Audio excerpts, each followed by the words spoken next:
Peace be with you. My name is Alan Kiesler. Welcome to the Institute of All Intelligent Life. Today is Wednesday, the 2nd of November, 2016, and we are going to have a very interesting and in some way disturbing. Okay, I'm back. I hope you can see me a little bit here. I'm just getting this by the light of my cell phone. I got the message that my signal was weak and I should move to try to get the signal back. So I've gotten the signal back now, and I'm just heading back to the Institute of All Intelligent Life classroom. Hopefully the signal will stay connected now. While we're making our way back, we can all take a deep breath or two. So to the count of about 8 inhale and the count of about 16 exhale. You can join me as I'm walking back.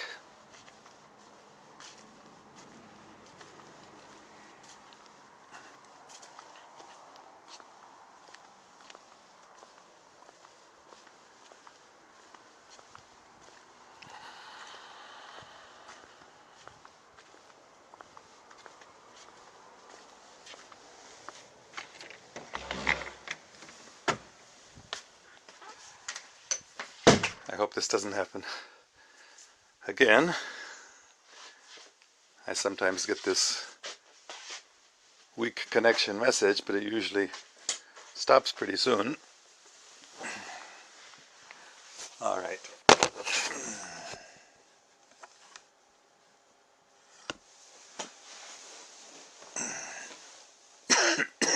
So as I was starting to say before I lost the connection, we have a very interesting class today, and it is about the solar system history. Particularly, we're going to discuss the war a little more that destroyed Maldek, which I had talked about last week,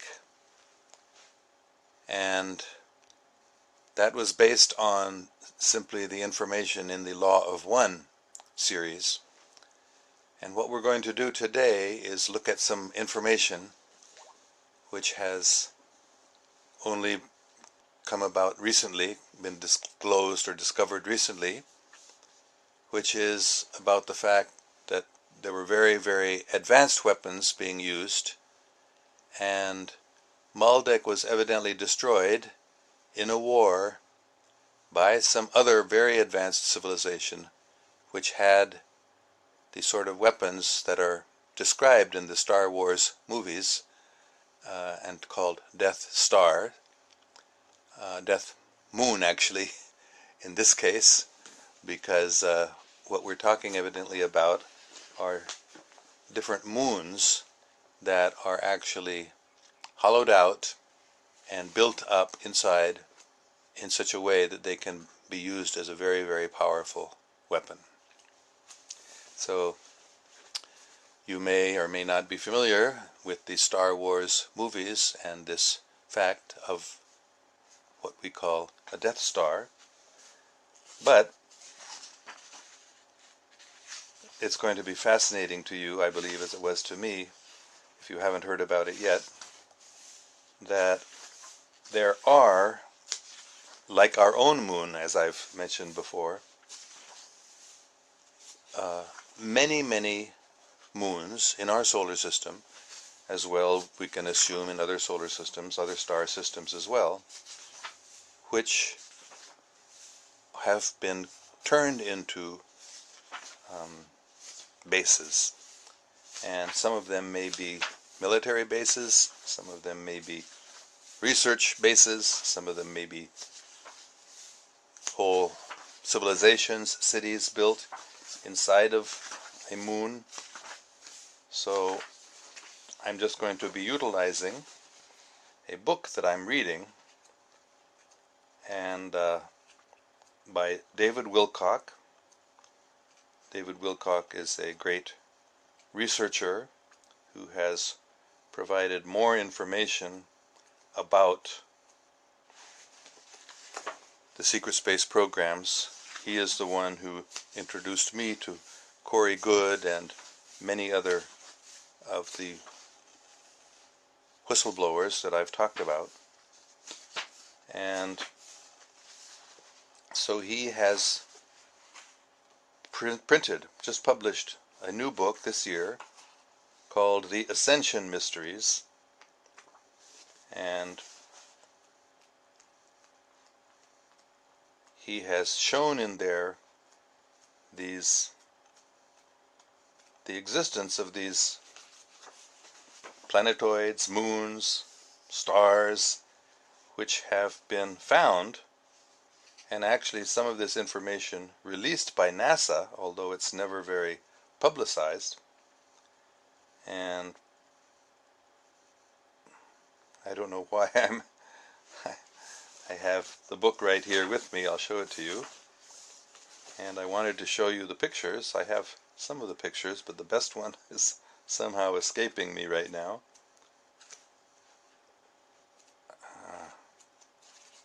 Let me see if I can...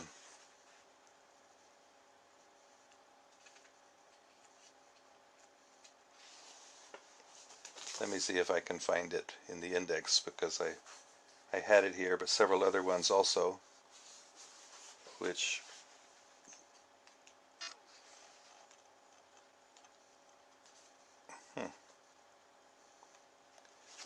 I'm sorry, this is very embarrassing. I had with me these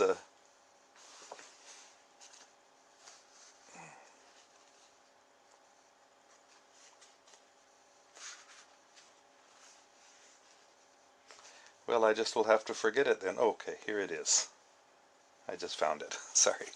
Okay, so what David Wilcock, let me show you this book. The Ascension Mysteries, Revealing the Cosmic Battle Between Good and Evil. I'm going to have to turn this around.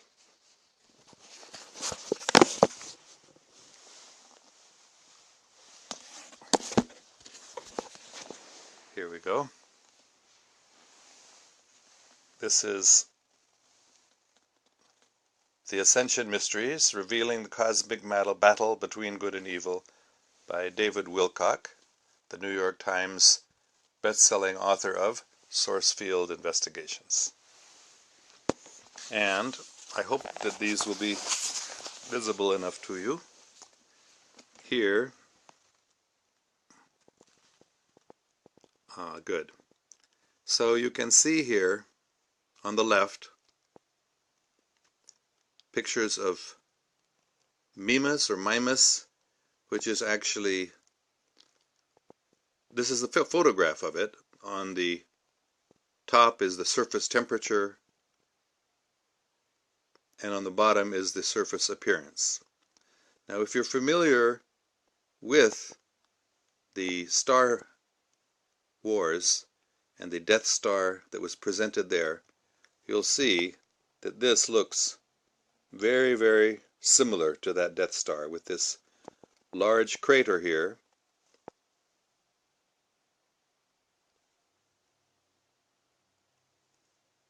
This looks almost exactly like the shape of that Death Star weapon in Star Wars. So, according to this book, David Wilcock has explained, and I've mentioned this before, the ancient builder race, we're talking about perhaps even billions of years ago, but very, very, very long time ago, when the first species that we know of to inhabit our planet, visitors from somewhere else, I'm going to have to reverse this again here. Sorry, having a little difficulty here.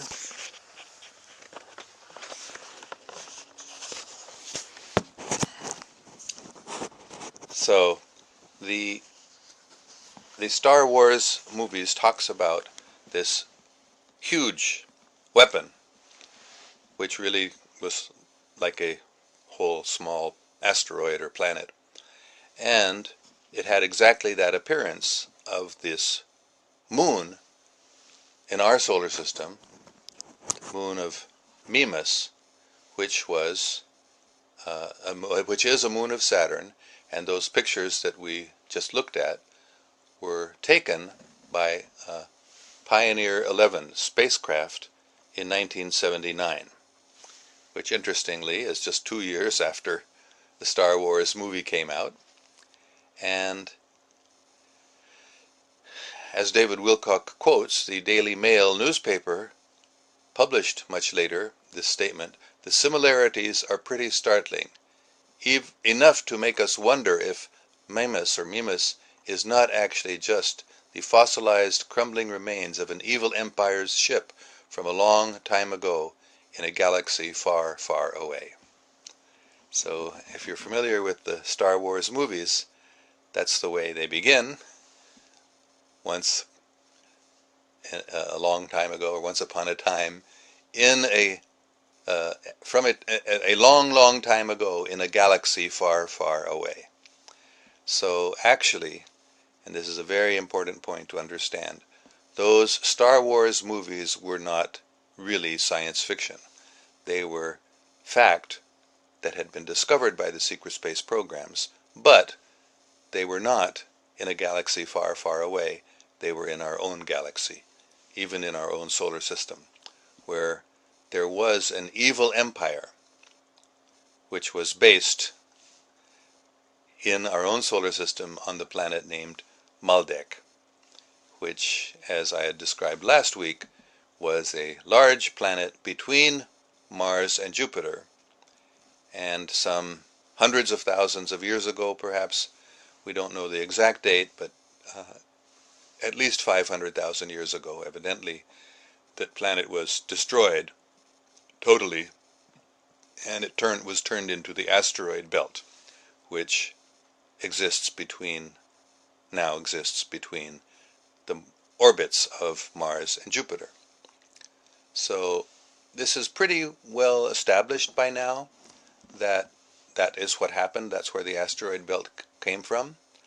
But the details about how that happened have long been debated, whether it was some sort of cosmic catastrophe, some other object coming into the solar system and hitting Maldek, which smashed it, caused it to break up.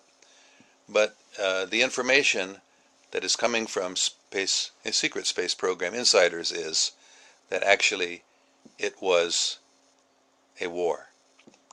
And the people of Maldek became very advanced technologically, and just like the civilizations in Star Wars, they had both interstellar travel, of course, and many other technologies, including Star Wars weapons, like entire planetoids that were used as weapons, and that had the power to actually destroy a planet. So that's what the Star Wars movies told us, but actually that is based on the information that only now we're starting to find out, that actually that evil empire that is described in the Star Wars movies wasn't in a galaxy far, far away, but was in our own solar system, and it was based on the planet Maldek. And they had colonized not only our solar system, but many others as well. And the most shocking fact is that in the course of a war, which I don't know where that enemy was, that Maldek, the empire based in Maldek, was evidently fighting against for whatever reason, that other civilization, whether it was on Mars, evidently not Mars, it probably was in some other solar system, some other star system, that other civilization had weapons like this Death Star, which we've seen the picture of Mimas, the moon of Saturn. That other civilization, we don't know, could have been using the Mimas as a Death Star, or it could have been a planet or a Death Star from some other solar system, some other star system. But in any case, Maldek was destroyed, that is clear, smashed into pieces, which is now the asteroid belt. So there are many moons, not just Mimas, that have very, very interesting features. And according to David Wilcock in this book, The Ascension Mysteries, what has happened recently is that the agreements that have been made in the past between, for example, the United States government and extraterrestrial groups, they are being updated from time to time. And in the recent past, which means a few years ago, not very many years ago, evidently a new agreement was reached between some powerful extraterrestrial groups and NASA or the United States government or the secret government, the cabal on our planet. And this agreement obliged our planetary so-called leaders to start revealing more information about their secret space programs, to start disclosing the truth that they've been hiding from us. And one of the things that they were required to gradually reveal was this information. So these facts are now actually appearing slowly, not being given a lot of publicity, sometimes very, very little, hardly mentioned, but according to this agreement that was evidently reached between the people behind NASA and some extraterrestrial groups, they are starting to reveal this information. So that was the first of the Death Star planets or of moons that I'm going to just share with you from David Wilcock's book, The Ascension Mysteries. And I'm going to show you a couple of more pictures here.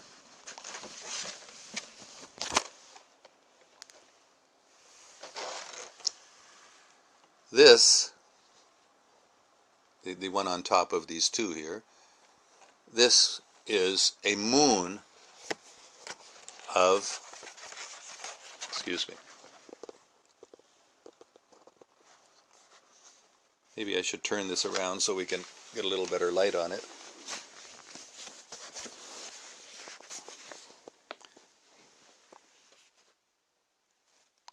This one is a moon of Uranus by the name of Iapetus, and you see this ridge around the equator. Isn't that strange? I mean, this is hard to imagine that this could be a natural feature.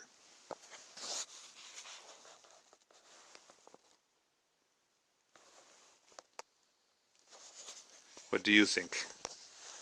This is actually a photograph released by NASA, taken by one of its space probes, which evidently now NASA is being required to release this information.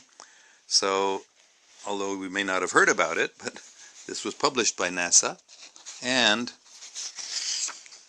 it just looks like that is a man-made structure. You can't, it's very, very difficult to imagine how the natural, just natural causes or physical push pressures on the planet could have created such a perfectly equatorial ridge like that. So the next one I want to share with you is, it was with the picture that I showed before. This is Tethys, which is another moon of Saturn, and this is really strange. But here we have, you see on the top picture, this is the moon of Saturn called Tethys, which the heat signature shows that there's something very, very strange and unusual. It looks like a Pac-Man, if you're familiar with the Pac-Man computer game. Look at that. This reveals that the temperature of Tethys is not, as would be expected, hotter at the equator and colder at the North and South poles, but it is hotter at the North and South poles and at one side of the planet, whereas the other, which is like the mouth, you could say, of the Pac-Man, is cooler. So what does that mean? This means almost certainly that there is a whole civilization underneath. There's a whole civilization underneath the surface of Tethys, which has a city or has, for whatever reason, more activity, more heat-generating activity anyway, near the North and South poles and on one side of the planet than the other. So these are some of the these are actually just incredible facts which NASA is releasing. And I just want to mention I want to show you one more. This is the moon of Uranus named Miranda.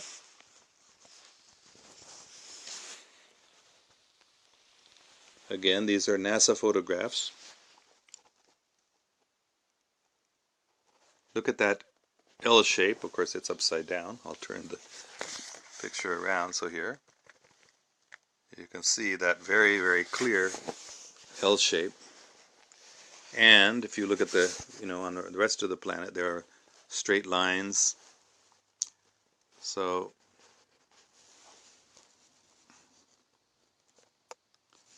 these are hard to imagine that these could have come naturally. So I just want to say a couple of other points about this war and some of the facts that we have observed astronomically which support the idea that Maldek exploded. And one of the other evidences is that the planet Mars has many, just like our moon does, all planets that have a smaller atmosphere, or there are craters on it which are the result of impacts by asteroids or comets or different bodies that were traveling through space and hit the planet. So on one side of Mars there are a lot of craters, and the other side is quite smooth. What does that mean? That means that they all happened at once. They all happened about the same time. Otherwise, what's the explanation that they all were coming, the asteroids or the pieces perhaps of, as we understand, the pieces of Maldek when it exploded that hit Mars, hit all on one side. Naturally, that's what would happen. And on the other side we have a pretty smooth surface without so many of those craters. So these are just a few more of the evidences that we have of the fact that Maldek exploded and that there were weapons that were powerful enough to, in that way, destroy a whole planet. Maybe I'll just give you one more example. This is another thing which is released by NASA again, and I'm going to read a few of the comments that David Wilcox gives us. And this is the asteroid, or the mini-planet Ceres, which is quite well known, one of the largest asteroids. And here,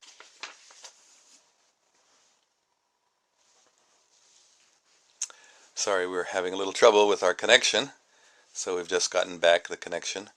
So I want to just talk a little bit about Ceres.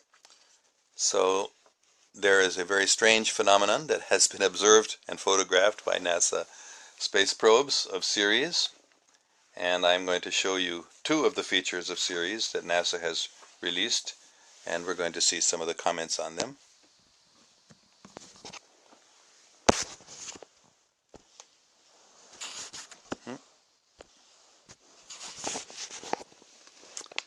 Alright, so this is a photograph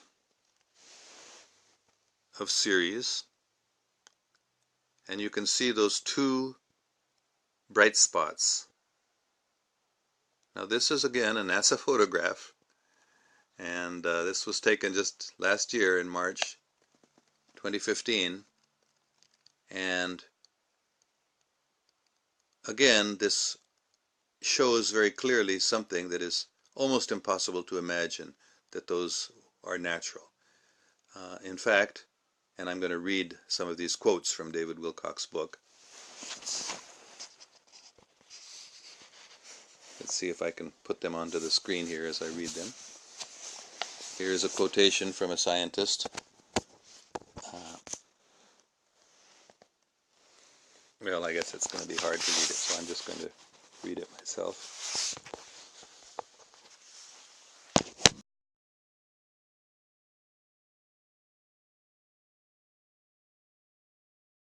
These two spots are brighter than anything else on Ceres.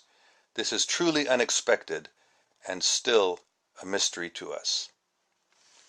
And another quote from, this is the chief engineer of, so I'm sorry, we keep losing the connection here, but it's come back now. So I'm reading another quote of from a scientist who was actually the engineer in charge of the Dawn spacecraft program, who reported after this space probe had taken these photographs, "I don't think it's possible to look at those two bright spots without thinking of shining beacons calling out to us as travelers on the cosmic seas."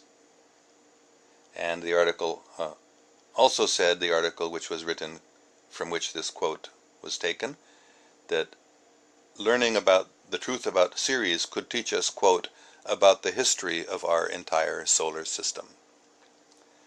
So what this means is, as I reported just a little earlier today, that NASA is required to start releasing this information, that a lot of it they've known about plenty well in the past, but they're pretending they've just discovered this from their recent space probe to Ceres.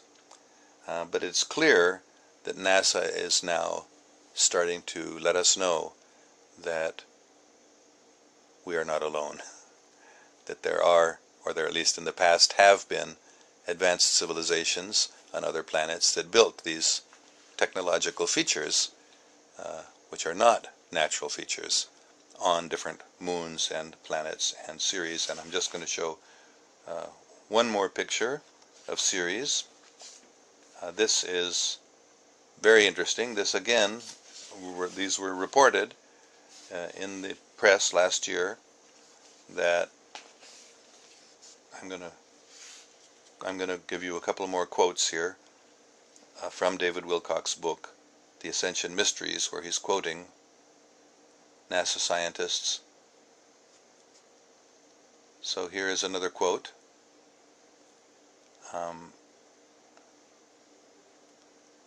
In addition to the two bright lights, or the two bright spots, there was also a pyramid-shaped mountain. And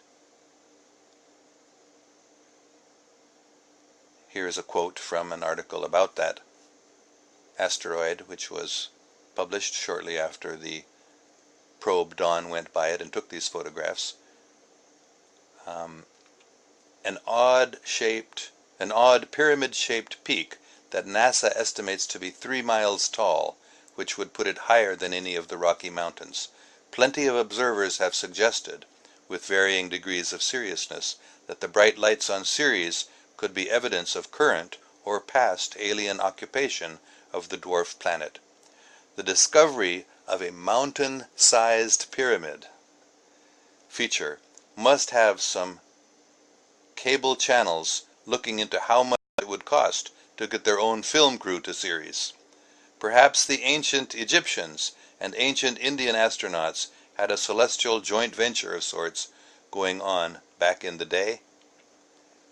So, this is just last year, they're starting to talk openly about at least the possibility of ancient astronauts and ancient space programs, ancient space travel by highly technologically advanced civilizations in our solar system.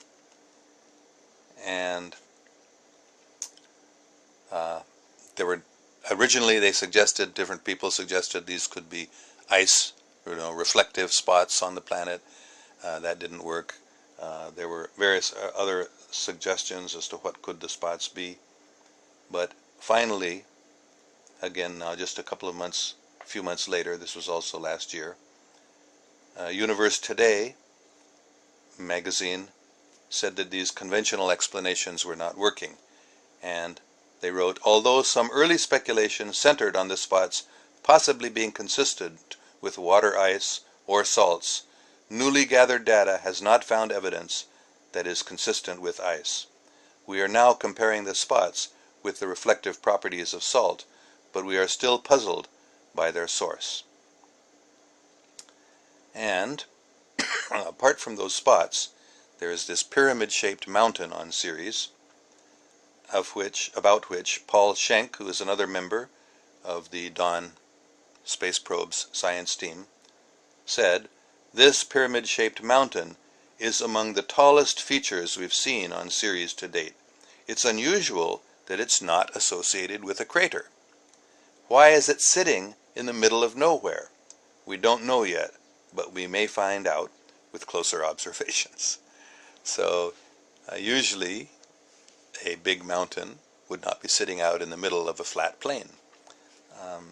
So these things are all now being revealed by NASA, and I just want to mention this, show this picture of this pyramid, which fascinating. It's fascinating that it's not an ordinary mountain. It's bright on one side and dark on the other side. It's glowing actually on one side. And here's the picture of that pyramid, which looks just like a pyramid. You might say it's a mountain, but it has a very pyramidal shape. There you can see. This is again a photograph from NASA, from the space probe Dawn, which shows this mountain. Although you can see the crater there, it's not the result of the mountain being there.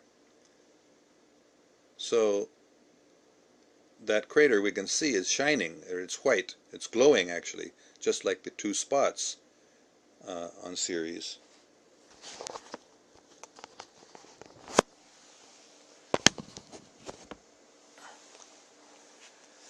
So there is a lot more in this book. This Source Field Investigations author, prize-winning, or New York Times bestseller list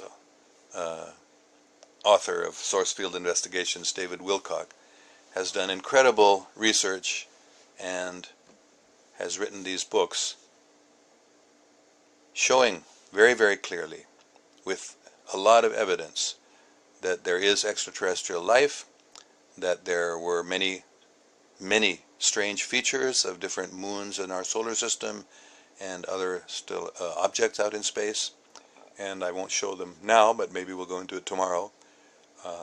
There are obelisks on the moon, on our own moon, as well as on other moons, and buildings which are clearly, rectangularly shaped, not natural features, which have been photographed and now published by NASA just in the last year or two, as a result of that new treaty, you might say, that new agreement made between some extraterrestrial groups and the leaders, the Cabal, the leaders of our planet, in which the Cabal has been forced to release this information gradually. The agreement evidently was made that the extraterrestrials were threatening to give a full disclosure of everything, maybe appearing in our skies all at once, but the Cabal agreed to prevent that from happening, that full disclosure all at once. They agreed to give this gradual disclosure of some of this information. And evidently the extraterrestrials agreed to that because it might have been a little difficult for the residents of Earth to accept all of this information at once in such a shocking way, so they're allowing it to be released gradually. But NASA is being forced to release all this information about these incredible objects in our solar system, which are clearly not natural. There clearly was, if not at the present time, although indications are it's also at the present time, but certainly in the past, there were highly advanced, technologically highly advanced extraterrestrials active within our solar system. All right, so I'm going to look now at the messages. I may have gotten questions or comments. I'm sorry, I'm having a little difficulty. Let me get my glasses here. Reading some of these. My eyes seem... I'm sorry we're having such weak signal today and a lot of connection problems.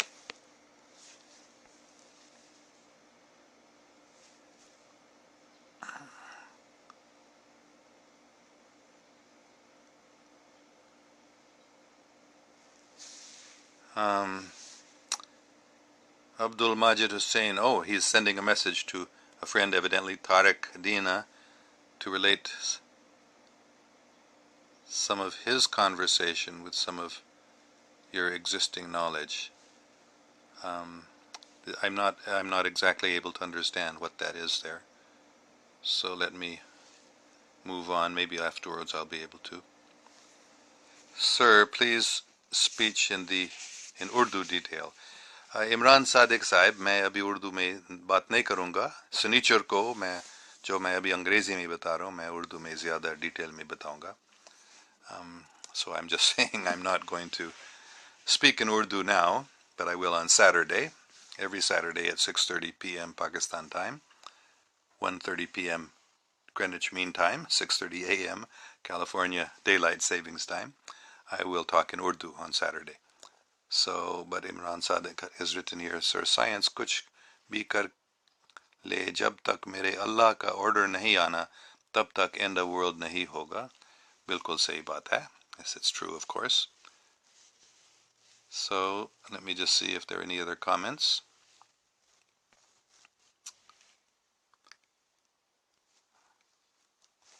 So, I don't see any other comments.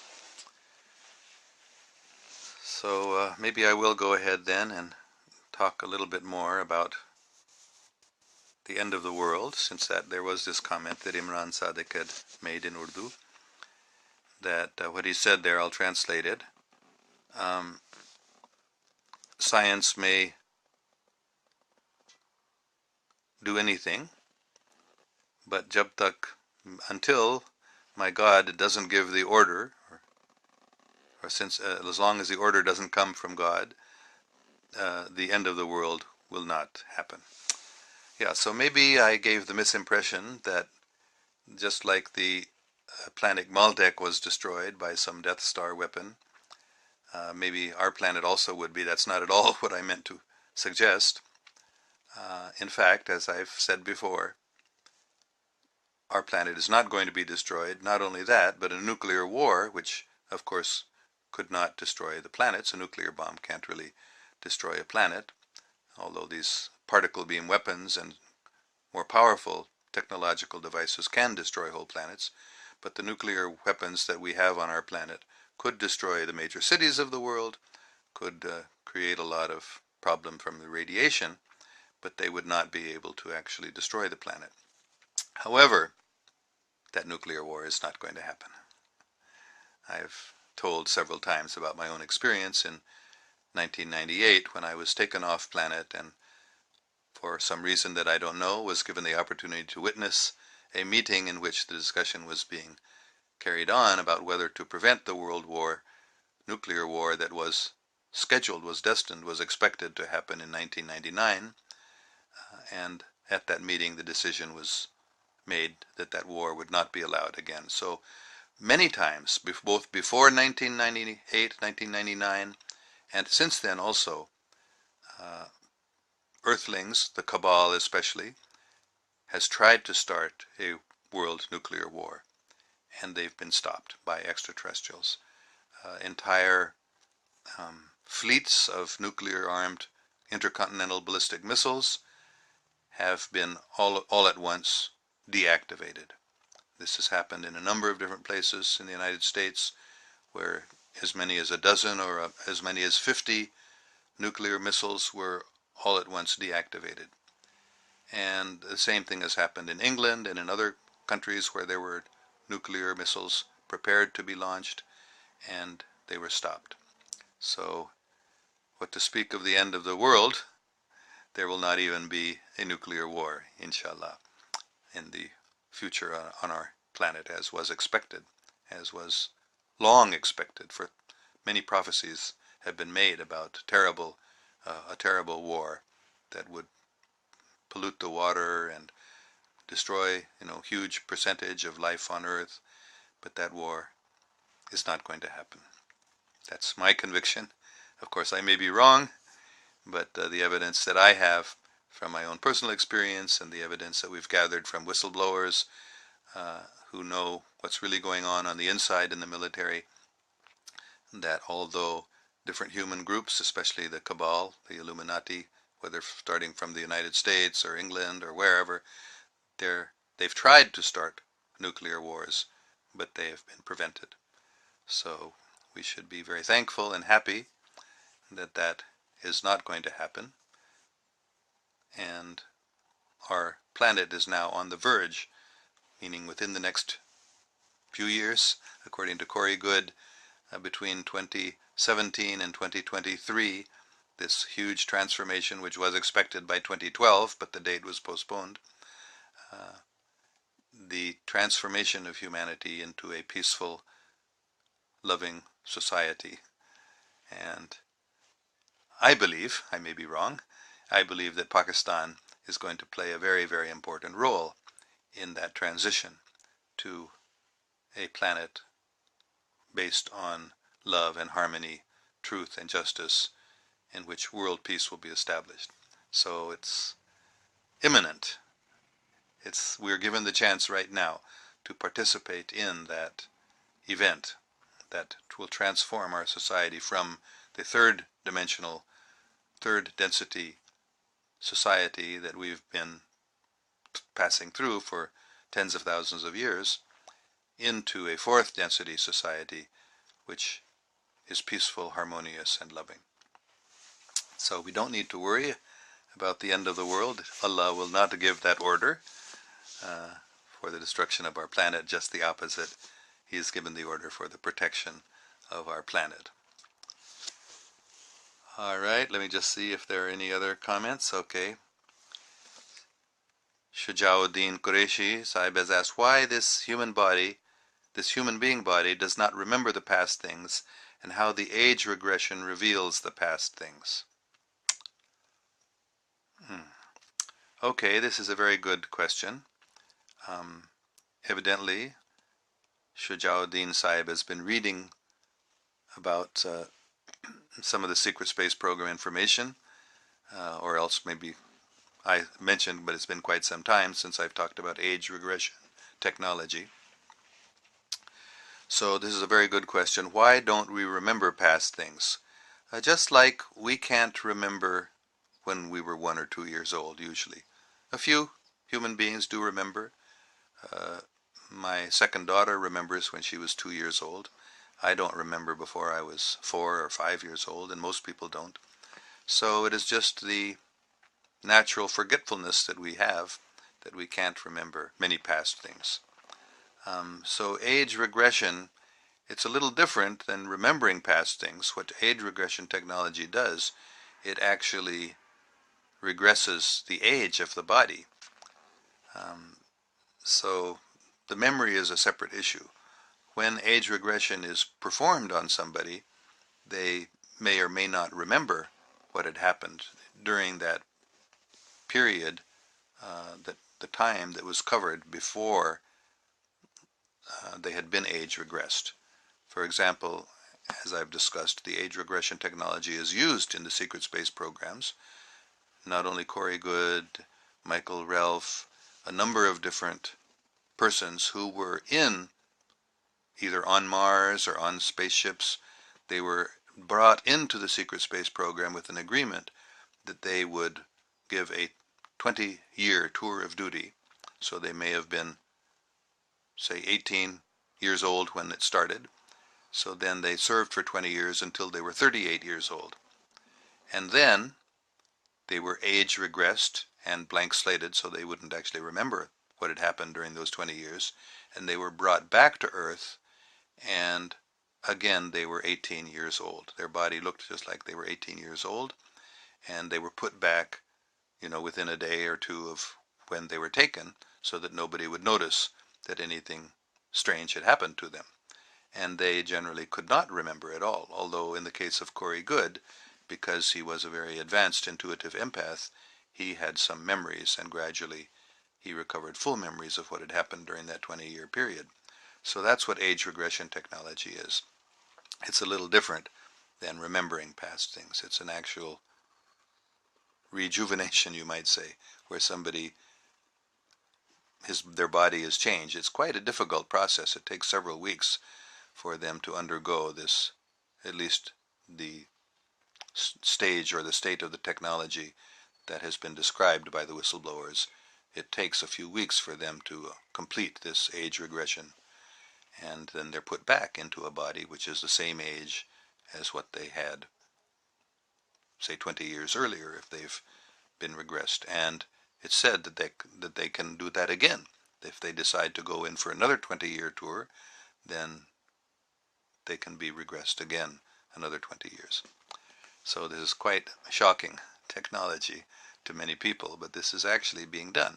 And please spell the word cabal. It's not K-A-I, it's C-A-B-A-L. This is an English word, which means, like a sort of secretive group of people who, have some agenda that they're carrying out. And that word is applied to this group that calls themselves the Illuminati. But many of us don't prefer that word, because that means enlightened ones, and they're not enlightened. They think they are, but they are actually